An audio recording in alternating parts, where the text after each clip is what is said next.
বোন, এই শরবতটা তোমার জন্য এনেছি, তুমি এটা খেয়ে নিও। হ্যাঁ পার্বতী দিদি দাঁড়াও।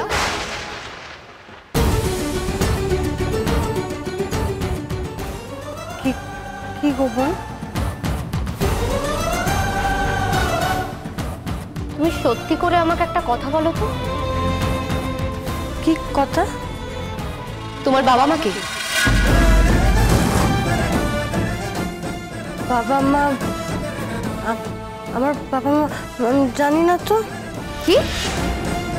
তোমার বাবা মা কে তুমি সেটা জানো না? হ্যাঁ, এটা আবার কখনো হতে পারে নাকি?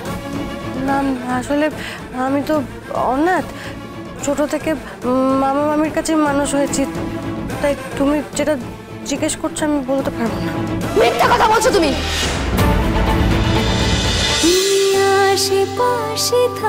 তুমি আশেপাশে থাকলে আজ রাত ৮টায় স্টার জলসায় ও ডিজনি প্লাস হটস্টারে।